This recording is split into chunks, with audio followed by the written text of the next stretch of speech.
So we're supposed to be playing FIFA with True Geordie, but guess what? The FIFA servers wouldn't let us, so we've given up on that after spending absolutely ages fiddling about. We're just going to have a chat about football. Whoa, nice lads. Yeah, and we're sharing the same headphones like in-love teenagers on a school bus. It's a bit strange. They keep falling out, but life isn't perfect. No, that's what we've learned. Yeah. So, True Geordie, Newcastle, do you think you can get a result? Well, I don't think yous are anything special, mate, to be honest. You know, yous aren't the force yous were, without a doubt. I think everyone knows that. But we're just really, really bad right now. So I expect to lose, I've got to be honest.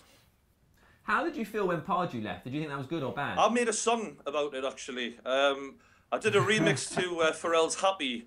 And instead of A Room Without a Roof, I changed it to the tune Without Pardew. Because I was just delighted, mate. Absolutely. Don't get us wrong. A lot of people seem to think that this is a quick solution, and it is. It's a plaster over an axe wound. We're getting rid of Pardew, but the main problems of the club are still there. But I was so sick and tired of Pardew's brand of football, his cowardly tactics, his cowardly substitutions, that I just wanted rid of him. And even though we've got opposition players. Yeah, oh, that was great though. We've got Cardew now, which is his little rent boy understudy, you know. You know, Carver, who he's happy to tell everybody, oh, I was Bobby Robson's right-hand man, I used to make him cups of tea and whatever else. But the truth of the matter is, we've got a person here who played, what, half a season in his life of professional football. And I know people say, oh, well, Jose Mourinho. Yes, all right, but he's no Jose Mourinho here. So, yeah, he played like a lot of semi-pro, and then eventually Kevin Keegan gave him a job to look after the kids in Newcastle, and somehow the person looking after the kids is turning up, and he's now managing the first team. It's just such a cheap option, which sums Newcastle up right now. It's an inspiring story. It could be a film. It's like an inspiring story. Yeah. There he is. One day he's making cups of tea for a club legend. Then he's looking after the kids. The next day he's the big man, and he's going to get Sylvester Stallone is the lead. I can say it now, mate. I can say it now. So what's the hope? If you think you're going to lose to United this tonight, do you think there's opportunity this season for some sort of result, or is it just a case of getting a decent finish and then starting again in the summer? Season's over, mate. Got to be honest, it's all over. I'm now just living from like week to week, personal like little triumphs. Like if we can beat Man United, for example, even though he's on what you were. After, you know, history being what it is, 1996 when he's beat with the title, it's always nice to get a result against you, like we did last season. But I'm not holding my breath, to be honest. Looking at your team, this is just my thoughts. I think as we had a little chat before we went on here, I look at Van Gaal. I don't understand why he isn't building the team around a certain player. He seems to just grab a load of players and just throw them together. Not doing what like Jose Mourinho did under Frank Lampard, for example. He just seems to let's just try and put them all together. So I think there's definitely weaknesses there that we can exploit, but without Remy Cabella, I'm not too confident. Obviously, we haven't got Cabaye, who did the business against his last season. Cabella is kind of his stand-in this season, but he's injured. So it's kind of resting on Sissoko, but I don't see a result, mate, to be honest. I'd love one, but... Well, you mentioned earlier that you feel you're susceptible to a talented number 10, the likes of Hazard, Oscar, David Silva. Obviously, United are packed with number 10s. Do you think our main man, Marouane Fellaini, will be causing the damage? Marouane Fellaini, Mr. Long Ball United, as Sam Allardyce used to love to call him. I don't know why he plays.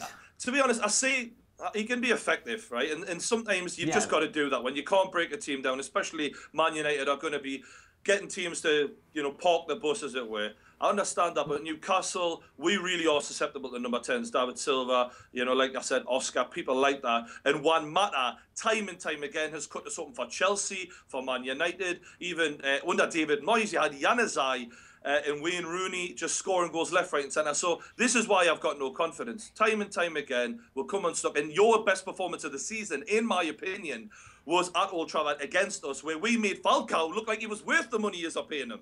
So... Oh, no, he is. I'm sure. Well, yeah, I mean, I don't think there's any way we'll start Mata, even though he definitely should start. Yeah. And the form hasn't been like what it should be.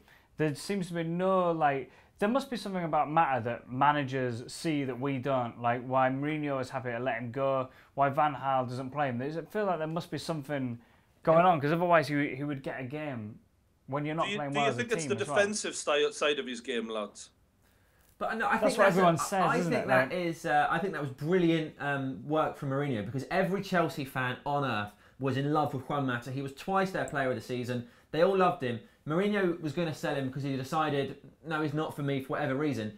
And he needed something to say, well, this is why we're getting rid of him. And he's gone, yeah, it's his defensive work. No Chelsea fan mentioned that when he was at the club being player of the season. Nobody mentions Gareth Bale's defensive work. Nobody mentions Ronaldo's. If you're an attacking footballer, nobody questions your defensive work. You just get the odd player who, like Wayne Rooney, will run back all the time. That's not Mata's game. No one says, like, oh, Iniesta, he's a central attacking midfielder. He never defends. That's not his game. And I think if you play him in his position, he is one of the best on the earth. I agree with what you're saying. And when Manchester United have loads of the ball, and when, like, they're playing Newcastle, for example, and you know that they're most likely going to win the game, Juan Mata is a technician. He's going to dictate the whole game, and he's perfect for those kind of games.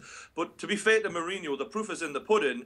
He's got Oscar there, who's now doing both jobs. He's winning the ball in the opposition's half more than any player, I think, in the Premier League, apart from if he's been injured this season. So the proof is in the pudding. He's been proven right to a degree, because I think the rest of the squad thought, all right, nobody's safe. We better start putting the graft in, and that's arguably why they're now top of the league. One of those reasons Mourinho gets into people's heads like that. But I agree with you. Juan Mata has to start against Newcastle if you just want to win the game. I know you can still beat without him, but he definitely helped matters, that's for sure. Quite down on Newcastle. Oh, mate, so when you've got John Carver in charge, mate, there's nothing to be hopeful about, honestly. So what do you think, if you had to predict the result and any key events tomorrow, what do you think it would be? Tonight, mate. Tonight? Oh, God. Time moves so fast. Honestly, it's because we've been waiting on them EA servers all day. It's like 24 hours have gone. We've still got the Xbox controllers in front of us. We're ready to go. Hoping something will happen. Sit in the stands and just hold that controller and pretend like you're playing tonight. For me, I think Newcastle will probably get a goal. I mean, looking at Man United this season, what has kept you in that top four, in my opinion, two things: David De Gea being one, and no European football being the other. If you'd had European football this season, if Liverpool had had Daniel Sturridge fit and you'd been on a level playing field, you'd have both had European football, and both of you hadn't, I think Liverpool would have already overtaken you, to be honest. You're all susceptible to dropping goals. David De Gea has been a wall. He's been amazing. So I do think we'll get one, probably, but I think you'll probably get three. So I'll go 3-1 to Man United, unfortunately. Can't see having 3 shots on target. We're not. It'll have to be every shot goes in. Yeah. So who do you think Man United's danger men? For me, I'm not frightened of Van Persie and Falcao. I don't get us wrong; they can still score goals, but their legs are nowhere near what they were. They're not. It speaks volumes that the goal ratio that they've got this season. Wayne Rooney has an unbelievable record against Newcastle, and he's just scored 2 in his previous game. So.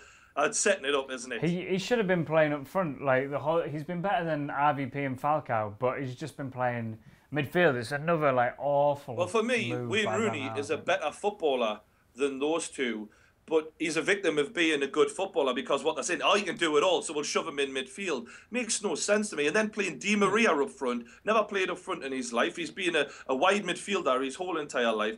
So, I mean, Louis van Gaal, if he doesn't get top 4 this season, with all these decisions he's made, I mean, you yourself, before we even went on here, put together a better starting 11 than I've seen from Van Gaal all season. So, he needs sacked if he doesn't get top 4, in my opinion, after all the money he's spent. So, finally, from a United fan perspective, who should we be worrying about this evening playing for the Tombs? Moussa Sissoko is, without a shadow of a doubt, Newcastle United's best player. He drives forward from the midfield. He's strong. He's quick. He's had a few bad games this season, but, in a shower of shite that he's been playing next to, I'm not really surprised. But for the most part, he's the one. If we're going to get through a game like this, he'll be the one to drag us through it. But we'll see, lads. All right, yeah, fingers crossed. Thank you very much to Geordie. Everybody, click on his channel, you know how this works. Be nice. See you later. See you later. What I see out there on the pitch, we would have killed for at times during Sir Alex Ferguson's reign. Some of the players that are out there, Angel Di Maria, Rooney, Falcao,